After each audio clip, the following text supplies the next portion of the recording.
বাংলা সাহিত্যের হারিয়ে যাওয়া গল্প সাজানো আমাদের এই বিশেষ নিবেদন সাহিত্য মন্থন। আজ সাহিত্য মন্থনের পক্ষ থেকে আমরা আবারও চলে এসেছি একটি নতুন গল্প নিয়ে। আজ আপনাদের জন্য বিশেষ নিবেদন শ্রী রবীন্দ্রনাথ ঠাকুরের বিচারক গল্পটি।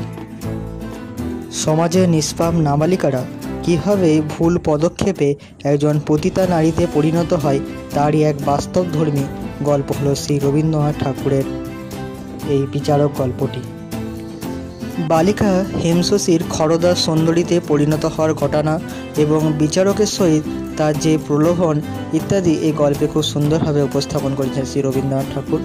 গল্পটির পরিচালনায় কণ্ঠে স্বয়ং আমি দিগ্বিজয়।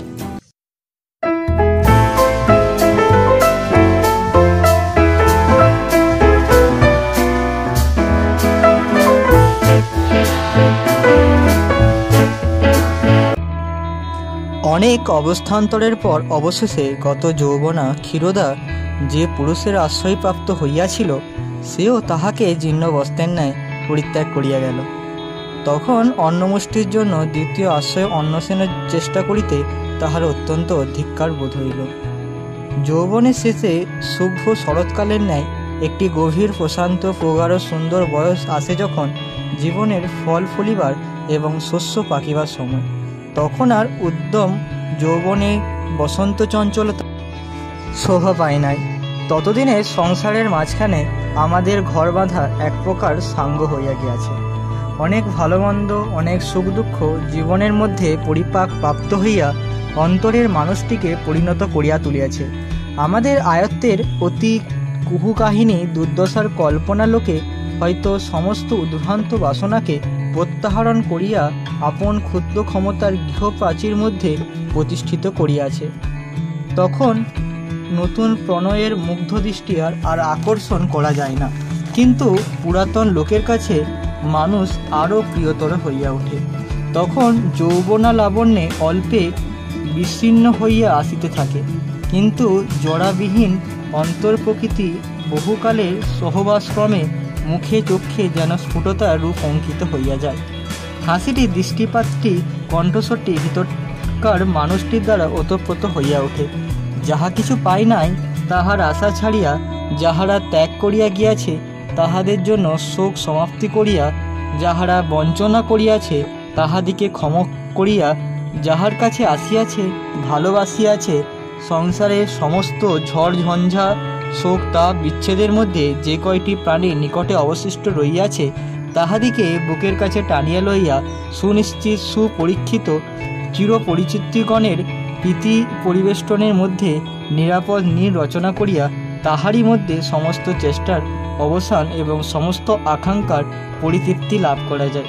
যৌবনের সেই স্নিগ্ধ সায়ন্যে জীবনের সেই শান্তি পর্বেও যাহাকে নতুন সঞ্চয়, নতুন পরিচয়, নতুন বন্ধনের বৃথা আশ্বাসে নতুন চেষ্টায় ধাবিত হইতে হয়, তখনও যাহারা বিশ্রামের জন্য শয্যা রচিত হয় নাই, যাহারা গৃহ প্রত্যাবর্তনের জন্য সন্ধ্যাপ্রদীপ প্রজ্বলিত হয় নাই, সংসারে তাহার মতো শোচনীয় আর কেহ নাই।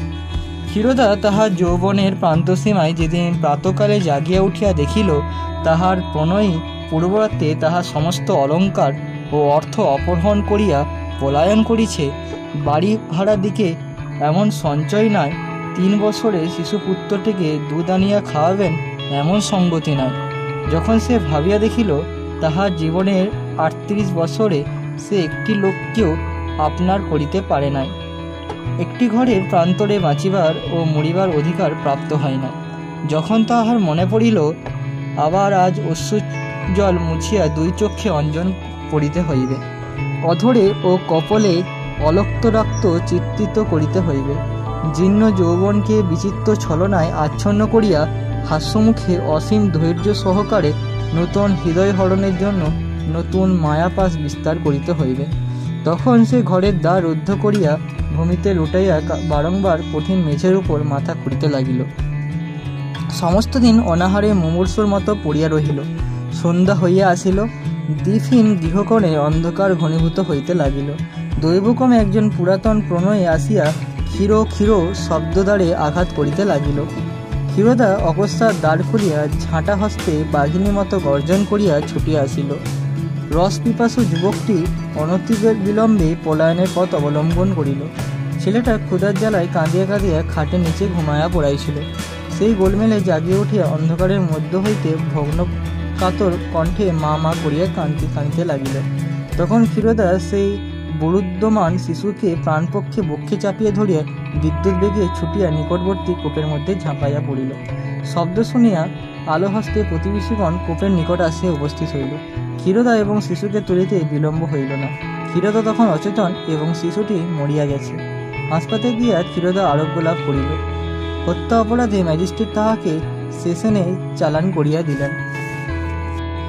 জজ মহিতমোহন দত্ত স্ট্যাচুটির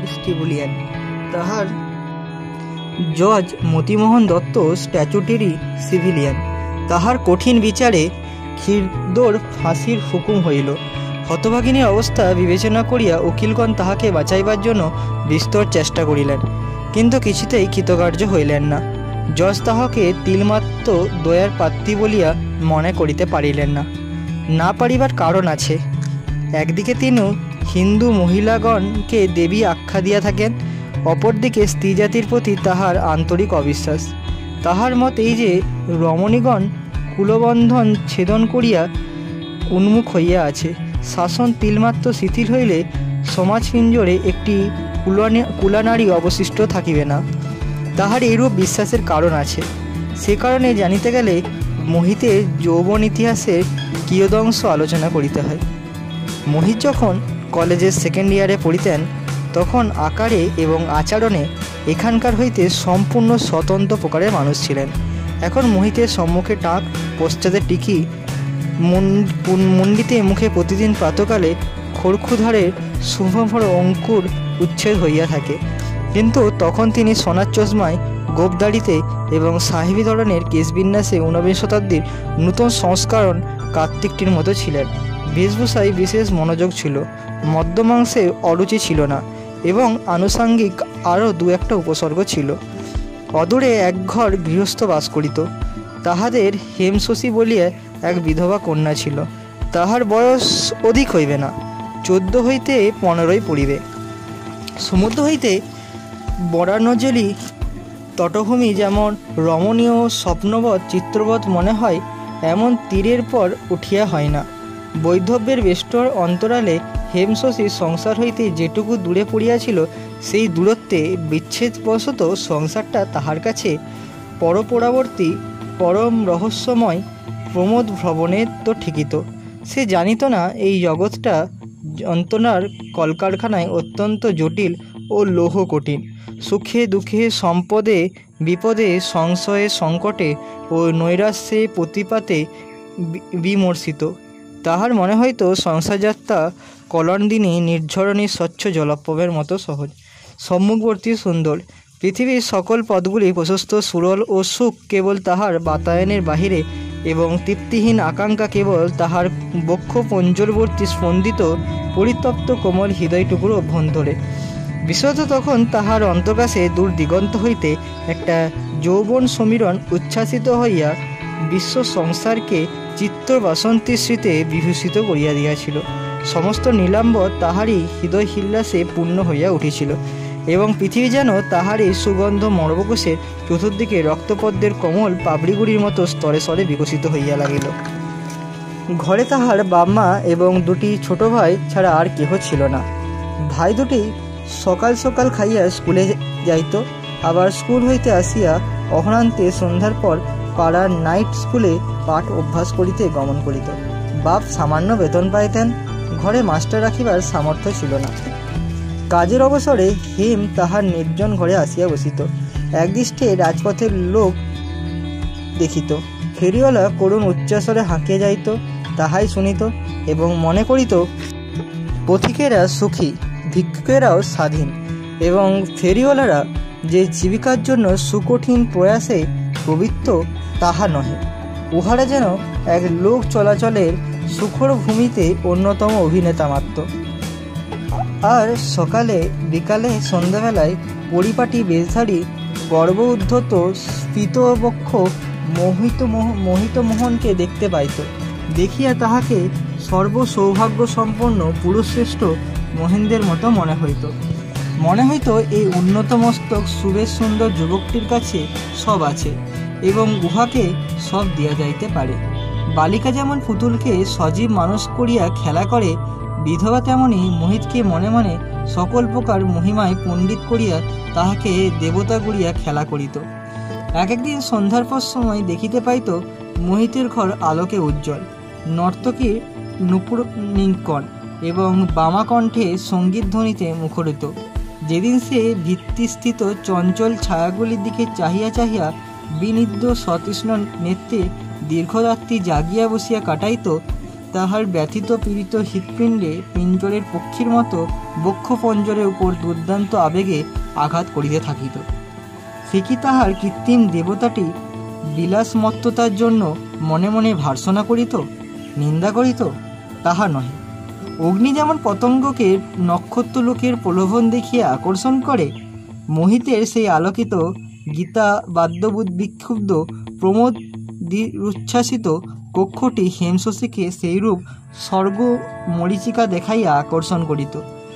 সে গভীর রাত্রে একাকিনী জাগিয়া বসিয়া সেই অদূর বাতায়নের আলোকে ছায়া এবং সঙ্গীত এবং আপন মনের আকাঙ্ক্ষা এবং কল্পনা লইয়া একটি মায়ারাজ্য গড়িয়া তুলিত এবং আপন মানস পুত্তলিকাকে সেই মায়াপুরীর মাঝখানে বসাইয়া বিস্মৃত বিমুগ্ধ নেত্রে নিরীক্ষণ করিত এবং আপন জীবন যৌবন সুখ দুঃখ ইহকাল পরকাল সমস্ত বাসনার অঙ্গারে ধূপের মতো পুড়িয়া সেই নির্জন নিস্তব্ধ মন্দিরে তাহার পূজা করিত। সে জানিত না তাহার সম্মুখবর্তী এই হর্ম বাতায়নের অভ্যন্তরে এই তরঙ্গিত প্রমোদ প্রবাহের মধ্যে এক নিরতিশয় ক্লান্তি, গ্লানি, পঙ্কিলতা, বিভৎস ক্ষুধা এবং প্রাণক্ষয়কর দাহ আছে। এই বিনীতিনন্দিত নিশাচর আলোকের মধ্যে যে এক হৃদয়হীন নিষ্ঠুরতা ও কটিল হাস্য প্রলয় ক্রীড়া করিতে থাকে, বিধবা দূর হইতে তাহা দেখিতে পাইত না। হেম আপন নির্জন বাতায়নে বসিয়া তাহার এই মায়াস্বর্গ এবং কল্পিত দেবতাটিকে লইয়া চিরজীবন স্বপ্নাবেশে কাটিয়া দিতে পারিত। কিন্তু দুর্ভাগ্যক্রমে দেবতা অনুগ্রহ করিলেন এবং স্বর্গ নিকটবর্তী হইতে লাগিল। স্বর্গ যখন একেবারে পৃথিবীকে আসিয়া স্পর্শ করিল, তখন স্বর্গ ভাঙিয়া গেল এবং যে ব্যক্তি এতদিন একলা বসিয়া স্বর্গ করিয়াছিল, সেও ভাঙিয়া ধূলিসাৎ হইল। এই বাতায়নীবাসিনী মুগ্ধ বালিকাটির প্রতি কখন মোহিতে ললায়িত দৃষ্টি পড়িল, কখন তাহাকে বিনোদচন্দ্র নামক মিথ্যা স্বাক্ষরে বারংবার পত্র লিখিয়া অবশেষে একখানি সশঙ্কু উৎকঠিত অশুদ্ধ বানান ও উচ্ছ্বাসিত হৃদয়াবেগপূর্ণ উত্তর পাইল এবং তাহার পর কিছুদিন ঘাত প্রতিকারে উল্লাসে ও সংকোচে, সন্দেহে, সম্ভ্রমে, আশায়, আকাঙ্ক্ষায় কেমন করিয়া ঝড় বহিয়া লাগিল, তাহার পরে প্রলয় সুখ উন্মত্তয় সমস্ত জগৎ সংসার বিধবার চারিদিকে কেমন করিয়া ঘুরিতে লাগিল এবং ঘুরিতে ঘুরিতে ঘূর্ণন বেগে সমস্ত জগৎ অমূলক ছায়ার মতো কেমন করিয়া অদৃশ্য হইয়া গেল এবং অবশেষে কখন একদিন অকস্মাৎ সেই ঘূর্ণমান সংসার চক্র হইতে বেগে বিচ্ছিন্ন হইয়া রমণী অতি দূরে বিক্ষিপ্ত হইয়া পড়িল। সে সকল বিবরণ বিস্তারিত করিয়া বলিবার আবশ্যক দেখি না। একদিন গভীর রাতে পিতা, মাতা, ভ্রাতা এবং গৃহ ছাড়িয়া হেমশিশি বিনোদচন্দ্র ছদ্মনামধারী মোহিতের সহিত এক গাড়িতে উঠিয়া বসিল। দেব প্রতিমা যখন তাহার সমস্ত মাটি এবং খড় এবং রং তার গহনা লইয়া তাহার পার্শ্বে আসিয়া সংলগ্ন হইল, তখন সে লজ্জায় ধিৎকারে মাটিতে মিশিয়া গেল। অবশেষে গাড়ি যখন ছাড়িয়া দিল, তখন সে কাঁদিয়া মোহিতের পায়ে ধরিল, বলিল, ওগো, পায়ে পড়ি, আমাকে আমার বাড়ি রেখে এসো। মোহিত শশব্যস্ত হইয়া তাহার মুখ চাপিয়া ধরিল। গাড়ি দ্রুতবেগে চলিতে লাগিল। জলনিমগ্ন মরণাপন্ন ব্যক্তি যেমন মুহূর্তের মধ্যে জীবনের সমস্ত ঘটনাবলী স্পষ্ট মনে পড়ে, তেমনি সেই দারুদ্ধ গাড়ির গাঢ় অন্ধকারের মধ্যে হেমশশী মনে পড়িতে লাগিল প্রতিদিন আহারের সময় তাহার বাপ তাহাকে সম্মুখে না লইয়া খাইতে বসিতেন না। মনে পড়িল তাহার সর্বকনিষ্ঠ ভাইটি স্কুল হইতে আসিয়া তাহার দিদির হাতে খাইতে ভালি বসিত। মনে পড়িল সকালে সে তাহার মায়ের সহিত পান সাজিতে বসিত এবং বিকালে মা তাহার চুল বাঁধিয়া দিত। ঘরের প্রত্যেকে ক্ষুদ্র কোণ এবং দিনের প্রত্যেক ক্ষুদ্র কাজটি তাহার মনের সম্মুখে জাজ্বল্যমান হইয়া উঠিতে লাগিল তখন তাহার নিভৃত জীবন এবং ক্ষুদ্র সংসারটিকে স্বর্গ বলিয়া মনে হইল। সেই পান সাজা, চুল বাঁধা পিতার আহারস্থলে পাখা রাখা, ছুটির দিনে মধ্যাহ্ন নিদ্রার সময় তাহার পাকা চুল তুলিয়ে দিয়া ভাইদের দৌরাত্ম্য সহ্য করা, এই সমস্তই তাহার কাছে পরম শান্তিময় দুর্লভ সুখের মতো বোধ হইতে লাগিল। বুঝিতে পারিল না এসব থাকিতে সংসারে আর কোন সুখের আবশ্যক আছে। মনে হইতে লাগিল পৃথিবীর ঘরে ঘরে সমস্ত কুলকন্যারা এখন গভীর সুনিশ্চিতে নিমগ্ন। সেই আপনার ঘরে আপনার শয্যাটির মধ্যে নিস্তব্ধ রাতে নিশ্চিন্ত নিদ্রা যে কত সুখের, তাহা ইতিপূর্বে কেন সে বুঝিতে পারে নাই। ঘরের মেয়েরা কাল সকালবেলায় ঘরের মধ্যে জাগিয়া উঠিবে, নিঃসংকোচে নিত্যকর্মের মধ্যে প্রবৃত্ত হইবে, আর গৃহচ্যুতা হেমশিশির এই নিদ্রাহীন রাত্রি কোনখানে গিয়া প্রভাত হবে, এবং সেই নিরানন্দ প্রভাতে তাহাদের সেই গলির ধারের ছোটোখাটো ঘরকন্যাটির উপর যখন সকালবেলায় বিচারপতির শান্তিময় হাস্যপূর্ণ রৌদ্রটি হাসিয়া পতিত হইবে, তখন সেখানে সহসা কি লজ্জা প্রকাশিত হইয়া পড়িবে, কি লাঞ্ছনা, কি হাহাকার জাগ্রত হইয়া উঠিবে। হেম হৃদয় বিবর্ণ করিয়া কাঁদিয়া মরিতে লাগিল। সকরুণ অনুনয় সহকারে বলিতে লাগিল, এখনো রাত আছে, আমার মা আমার দুটি ভাই এখনো জাগে না, এখনো আমাকে ফিরিয়া রাখিয়া আইসো। কিন্তু তাহার দেবতা কর্ণপাত করিলেন না। এক দ্বিতীয় শ্রেণীর চক্র শব্দ মুখরিত রথে চড়াইয়া তাহাকে তাহার বহুদিনে আকাঙ্ক্ষিত স্বর্গলোক অভিমুখে লইয়া চলিল। ইহার অনতিকাল পরেই দেবতা এবং স্বর্গ পুনশ্চ আরেকটি দ্বিতীয় শ্রেণীর জীর্ণ রথে চড়িয়া আরেক পথে প্রস্থান করিল। রমণী আকণ্ঠ পঙ্কের মধ্যে নিমজ্জিত হইয়া রহিল। মতিমোহনের পূর্ব ইতিহাস হইতে এই একটিমাত্র ঘটনা উল্লেখ করিলাম। রচনা পাছে একঘেয়ে হয়ে ওঠে, এই জন্য অন্যগুলি বলিলাম না। এখন সে সকাল পুরাতন কথা উত্থাপন করিবার আবশ্যকও নাই। এখন সেই বিনোদচন্দ্র নাম স্মরণ করিয়া রাখে। এখন কোনো লোকজগতে আছে কিনা সন্দেহ। এখন মোহিত শুদ্ধচারী হইয়াছেন। তিনি আহ্নিক কতপন্ন করেন, সর্বদাই স্বাস্থ্য আলোচনা করিয়া থাকেন, নিজে ছোট ছোট ছেলেদিকেও যোগাভ্যাস করাইছেন, এবং বাড়ির মেয়েদিকে সূর্য চন্দ্র মরুদ্গণের দুষ্প্রবেশ্য অন্তঃপুরে প্রবল শাসনে রক্ষা করিতেছেন। কিন্তু এককালে তিনি একাধিক রমণীর প্রতি অপরাধ করিয়াছিলেন বলিয়া আজ রমণী সর্বকার সামাজিক অপরাধে কঠিনতম দণ্ডবিধান করিয়া থাকেন। ক্ষীরদোর ফাঁসির হুকুম দিয়াই দু একদিন পরে ভোজনবিলাসী মোহিত জেলখানার বাগান হইতে মনোমত তরিতরকারি সংগ্রহ করিতে গিয়াছেন। ক্ষীরোদা তাহার পতিত জীবনের সমস্ত অপরাধ স্মরণ করিয়া অনুতপ্ত হয়েছে কিনা জানিবার জন্য তাহার কৌতূহল হইল। বন্দিনীশালায় প্রবেশ করিলেন। দূর হইতে খুব একটা কলহের ধ্বনি শুনতে পাইতেছিল। ঘরে ঢুকিয়া দেখিলেন ক্ষীরোদা প্রহরীর সহিত ভারী ঝগড়া বাঁধাইছে। মোহিত মনে মনে হাসিলেন, ভাবিলেন স্ত্রীলোকের স্বভাবটাই এমনই বটে, মৃত্যু সন্নিকটে তবুও ঝগড়া করিতে ছাড়িবে না। ইহারা বোধ করি জমালয়ে গিয়া যমদূতের সহিত কন্দল করে। মোহিত ভাবিলেন যথোচিত ভার্সনা এবং উপদেশের দ্বারা এখনও ইহারা অন্তরের অনুতাপের উদ্বেগ করা উচিত। সেই সাধু উদ্দেশ্যে তিনি ক্ষীরোদার নিকটবর্তী হইবা মাত্র ক্ষীরোদা সকরুণ সুরে করজোড়ে কহিল, ওগো জজবাবু, দোহাই তোমার, উহাকে বলো আমার আংটি ফিরিয়া দেয়। প্রশ্ন করিয়া জানিলেন ক্ষীরোদার মাথার চুলের মধ্যে একটি আংটি লুকানো ছিল। দৈবাৎ প্রহরীর চোখে পড়িতে সে সেটি কাড়িয়া লইয়াছে। মোহিত আবার মনে মনে হাসিলেন। আজ বাদে কাল ফাঁসি কাষ্ঠে আহরণ করিবে, তবু আংটি মায়া ছাড়িতে পারে না। গহনাই মেয়েদের সর্বস্ব। প্রহরীকে বলিলেন, কই আংটি দেখি। প্রহরী তাহার হাতে আংটি দিল। তিনি হঠাৎ যেন জ্বলন্ত অঙ্গার হাতে লইলেন। এমনই চমকিয়া উঠিলেন। আংটির একদিকে হাতির দাঁতের উপর তেলের রঙে আঁকা এক গুম্ফ শস্য শোভিত যুবকের অতি ক্ষুদ্র ছবি বসানো আছে, এবং অপরদিকে সোনার গায়ে খোদাই রহিয়াছে বিনোদচন্দ্র। তখন মোহিত আংটি হইতে মুখ তুলিয়া একবার ক্ষীরোদার মুখের দিকে ভালো করিয়া চাহিলেন। 24 বছর পূর্বেকার আর একটি অশ্রু সজল প্রীতির সুকোমল সলজ্জ শঙ্কিত মুখ মনে পড়িল। সেই মুখের সহিত ইহা সাদৃশ্য আছে। মোহিত আরেকবার সোনার আংটির দিকে চাহিলেন, এবং তাহার পরে যখন ধীরে ধীরে মুখ তুলিলেন, তখন তাহার সম্মুখে কলঙ্কিনী পতিতা রমণী এবং ক্ষুদ্র স্বর্ণা অঙ্গুরিকের উজ্জ্বল প্রভায় স্বর্ণময়ী দেব প্রতিমার মতো উদ্ভাসিত হইয়া উঠিল।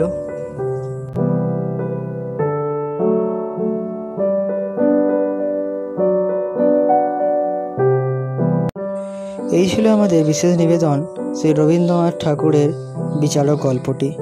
গল্পটি ভালো লাগলে আপনারা অবশ্যই সাবস্ক্রাইব করবেন এবং রবীন্দ্র গল্প পড়তে এবং শুনতে আপনার ভাই বোনেদের এবং বন্ধুদের উৎসাহিত করুন এবং আমাদের চ্যানেলটি পৌঁছে দিয়ে তাদেরকে রবীন্দ্র গল্প পড়তে উৎসাহিত করুন। ধন্যবাদ।